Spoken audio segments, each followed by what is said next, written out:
I didn't actually start painting till I was in my 20s, at least in oils anyway. But I always loved to draw, and I loved working with light and shadow and creating form in three-dimensional shapes on a flat surface. I thought that was exciting. I always loved to do that, and I still love that today. There wasn't any particular moment where you say to yourself, gee, I have talent. When I was younger, we'd go to the museum with the school field trip, and I'd look at paintings, and I just always felt that when I looked at them, that I'll do that, and I understood it. You know, I could look at it and understand things, and you know, it's that pursued interest that you're excited about something, you want to know more about it. I took a workshop in New Mexico, and it was there that I first met artists that made a living doing art. I wanted to be the best painter I could be, and you need the time to paint.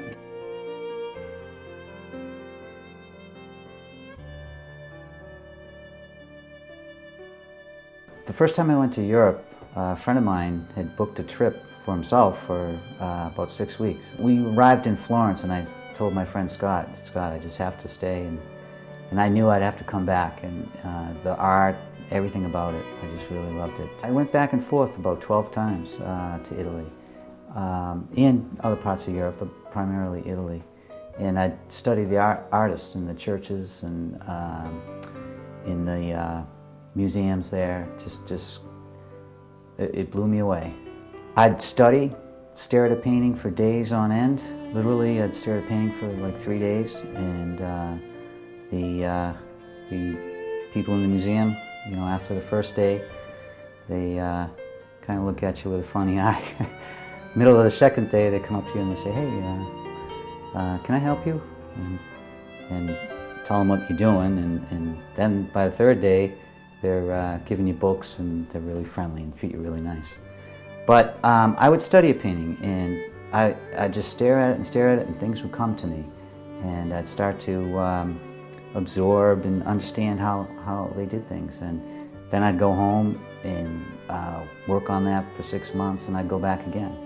And I'd see more and understand more because I've worked through some of the ideas. To decide what I'm going to paint, I think it's more of just having an open mind to what's around you in your everyday life. And you know, I might see a certain color combination that I say, you know, I want to try that in one of my paintings. Or I might see a lighting situation that I want to use. Or I'm in the supermarket and I see some combination of fruits and vegetables. And I got inspired by flowers in the garden and growing different flowers. So it comes from everywhere, anywhere and everywhere, and just keeping an open mind.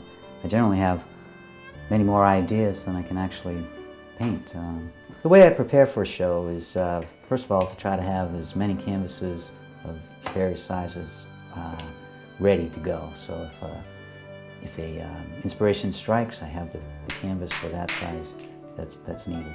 The elements of painting that I like when I'm painting are kind of abstract elements, really. I like to play with the paint and play with the color and play with the texture and the edges and the value changes. Light is important because it's the drama of the painting, and you have that's what's drawn me to other paintings like Caravaggio and some of those painters.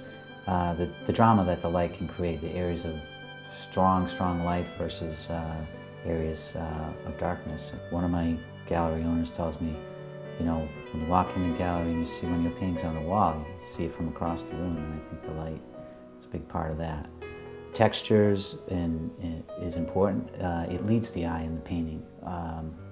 If you have more texture in one area than another area, well, the viewer's eye is going to be drawn to where there's more things happening, like texture and color, and more rich color draws the eye. Stronger light draws the eye. So in creating compositions, all those elements are important. You're doing some pearls or gold chain or something, and the texture is laid on there, so it comes out. The light that comes down and hits that piece of paint is brighter than any light that you could actually paint. I would paint in morning glories, and I wanted to get the intensity of the blue color in the morning glories, but not lose the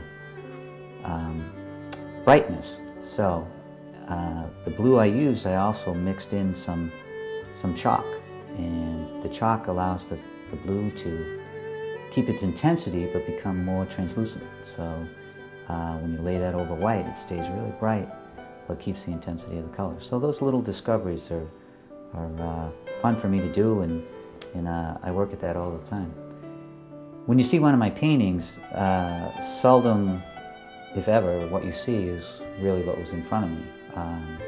I will create the canvas, create the painting from referencing items in front of me, but for instance, if I'm doing a bouquet, I might have 4 or 5 bouquets set up in front of me and pick and choose elements that work, or even make up elements to make the final bouquet in the painting.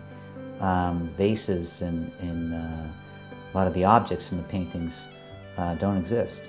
They might be a combination of different objects, or you know, I saw a vase in Italy that I really liked, and I've used that in my paintings, but I didn't bring the vase home. So I make up, or I remember the design, and perhaps it's not even the actual design, but I use what works for the painting. I love the process of applying the paint, making discoveries, putting this red next to this and making that intense red, fooling the eye with certain things, the magic of it all. You know, once in a while I do stand back from a piece and wow, I did that, you know. And that's the fun for me. My work is shown in 6 galleries around the country. I show locally in Newport, Martha's Vineyard, in Massachusetts, and Nantucket. I show in Boston. I show in Florida and also in Arizona from time to time. I did a show in Italy a couple years ago, and some members of the New York media reviewed the show, and they mentioned that my work was eye-catching and should be seen, and that it's a modern take on an old master style, or something like that. So one of the things I like about Rembrandt is that I believe he progressed throughout his life, and I think he had a curious mind, and he kept trying to improve, make discoveries in his work, and I hope that I do that. There's a painting in Cologne, Germany, of Rembrandt, and it's the last self-portrait that he ever did. He died shortly after it, and in the painting,